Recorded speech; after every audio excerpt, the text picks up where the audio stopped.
Very truly, I tell you, no one can enter the kingdom of God without being born of water and spirit. What is born of the flesh is flesh, and what is born of the spirit is spirit. So do not be astonished at what I said to you, that you must be born from above, because the wind blows where it chooses, and you hear the sound of it, but you do not know where it comes from or where it goes. So it is with everyone who is born of the Spirit. Now Nicodemus said to him, "How can these things be? How can these things be?" And Jesus answered him, "Are you a teacher of Israel, and yet you do not understand these things? Very truly, I tell you, we speak of what we know and testify to what we have seen, yet you do not receive our testimony. If I have told you about earthly things and you do not believe, how can you believe if I tell you about heavenly things? No one has ascended into heaven except the one who descended from heaven, the Son of Man. And just as Moses lifted up the serpent in the wilderness, so must the Son of Man be lifted up, that whoever believes in him may have eternal life. For God so loved the world that he gave his only Son, so that everyone who believes in him may not perish, but have eternal life. Indeed, God did not send the Son into the world to condemn the world, but in order that the world might be saved through him." Here ends the reading. Will you pray with me? God, may the words of my mouth and the meditations of all of our hearts together be pleasing in your sight and transformative in our lives. For you are our rock, and in Jesus our Redeemer. Amen. I was 5 when I was living in Rapid City, South Dakota, near Mount Rushmore, and my father took me on a hike. It was this beautiful day and chilly, and it was a little foggy. It felt early in the morning, almost like no one else in the world was awake. And we hiked and we hiked and we hiked for what felt like forever. But again, I was only 5, so it might have only been like 500 yards, I don't know. But near the top of what seemed like the biggest hill I had ever seen, there was a gorge, and there was a bridge that stretched between the 2 points. Now on each end of the bridge there was a gazebo, which was beautiful and picturesque, and you could stand in the gazebo and look down so far down that you couldn't see the bottom. It was miraculous. The only problem was there was a hole in the floor of this gazebo. Now, this was the 80s, and safety inspections clearly were not the same as they are today. And it wasn't a big hole, maybe a foot in diameter.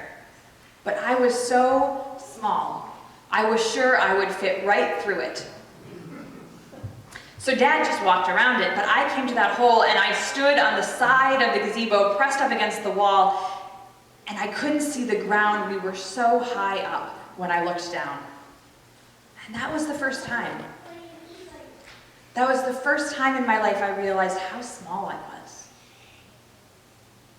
The rocks and the mountains and the trees, they were bigger than I was. And I looked at my dad and I realized that even when I was big, even when I was a grown-up, the valley would still be bigger and deeper.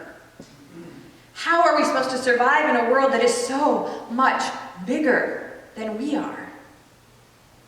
And once you feel that small once, that feeling stays with you, doesn't it? It stays with you when the economy starts to crash and there's nothing you can do. It stays with you when a friend comes over and says their company is being downsized and you have to look into her eyes knowing that there is nothing that you can do.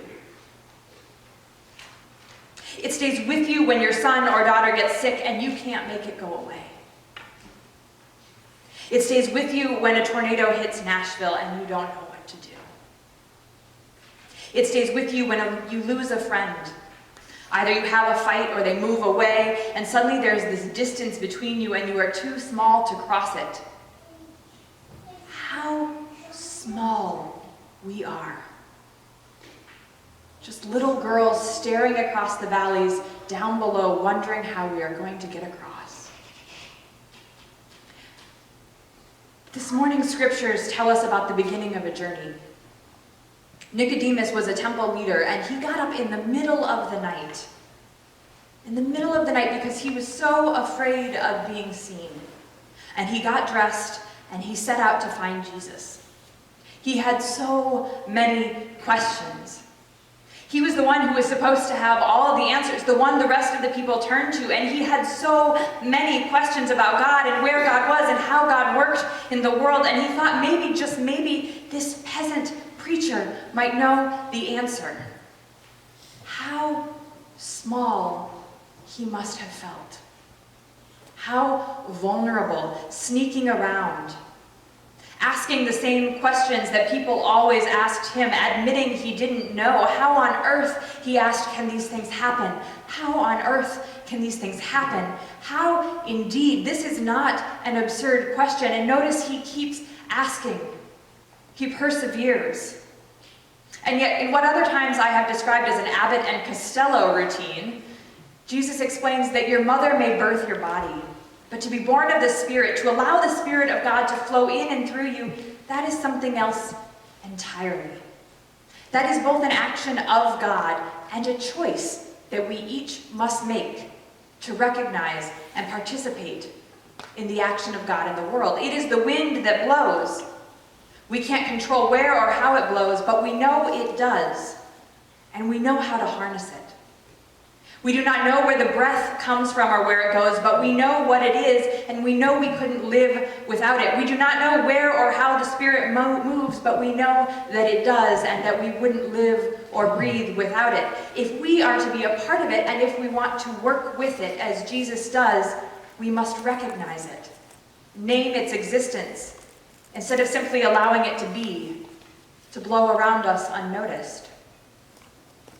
That is the paradox of faith. The Spirit, like love, is something completely outside of our control. We cannot contain it. We cannot direct it.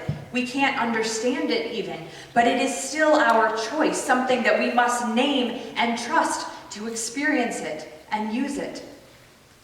We can certainly talk more about that at a different time, but the part I want to focus on now is the choice. Because that is the beginning of any discipleship journey. The choice to trust that the Spirit surrounds you and to follow where it leads. The choice to take that first step out your door in the middle of the night and to ask your questions no matter how vulnerable it might make you feel. The choice to take the next step on that hike knowing that the sheer scale of it will dwarf you and be really risky. How on earth can these things happen? This, of course, is the second part of the decision-making process. It's not all up to you. That's the risk and it is the reward. The naturalist Edwin Dobb wrote of standing at the Grand Canyon, "I was impressed most by the sheer scale of what lay before my eyes, but at the same time, I was made aware of something else. A stirring inside my chest that was no less real and no less inspiring than the stars overhead. What I felt was not diminishment, but dilation. My whole being expanded. I felt intensely alive." Precisely when we grasp the vastness of the universe, we also glimpse an equally vast interior, the enormous geography of the soul. We are aware of the stars because we have evolved a corresponding interior space in which stars can be reflected. Without earth, there is no heaven. Now, I know I have quoted this to you before, and I have not been here long enough to be repeating myself. But I do so because that expansion, that dilation in your chest, that vast geography of the soul, that is the best description I've ever found for the sacred moment, the mountaintop experience, the sacred commitment. You see, Caroline Johnson Hodge once told me something in a conversation that has completely changed my understanding of the Spirit and discipleship. She's a New Testament scholar who studies Paul in particular and his early writings. And she said something to the effect of, if you want to know what Paul or Jesus meant by baptism of the Spirit, think about gold dust. Think about a very fine gold dust floating around in the air. So fine it isn't really even visible. For Paul, that's the Spirit. And when you are baptized in it, it is as if, for a brief moment, you can see that gold dust like a haze surrounding you. When you are baptized in the Spirit, you breathe it in. You allow it to enter into your very being, into your lungs, and become a part of you, a part of your breath. It physically changes you. In other words, the Spirit is the wind or the breath or the force of God that when we recognize around us, when we receive it, changes us and allows us, therefore, to change the world. It is that moment when we are transformed and emboldened to set out on whatever purpose God has planned for us.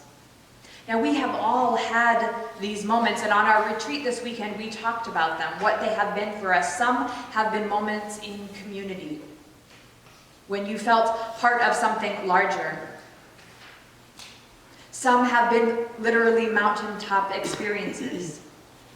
But we all have them, and they are the only experiences that are equal to those feelings of smallness that we still carry inside us.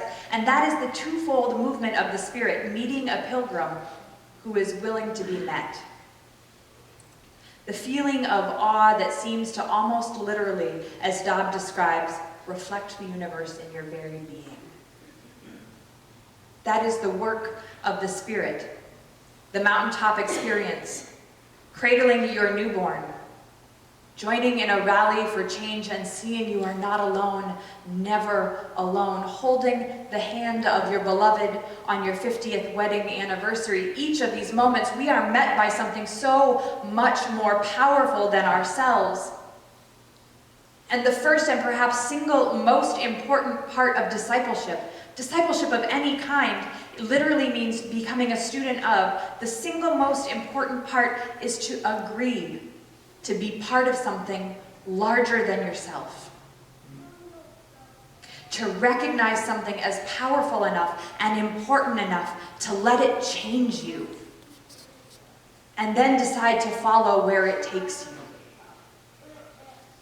Now, over the next 4 weeks, we will be looking at how discipleship is a journey that is cultivated and developed both internally and externally, and how we learn to move in the Spirit as Jesus describes here. But the beginning is here, with the choice to apprentice yourself to a teacher, trusting in what they might teach you. And this, I believe, for us is the single hardest part of discipleship. We are far too conditioned to think the individual path is the best path. That our unique journey is somehow better or wiser or truer than the older path or the communal path. We are conditioned to distrust authority of any kind, to think following means losing our unique identity instead of enriching it. But if we think back to all those stories of expansiveness, we see very quickly the fallacy of this way of thought. The second part of my story is that my father, when he saw I was afraid, he put out his hand and he picked me up. He carried me across the bridge with the hole in it. And together we got to look at this magnificent thing that God had created. Together we got to be part of this magnificent thing that God had created. And I was 5 and I still remember it. If you think back to all the times that you have felt small in the negative way, you'll realize that there is no other way across the chasm than together. That is the story of discipleship in this place. Small as we all are, together we are the body of God, and that is no small thing indeed. Thanks be to God.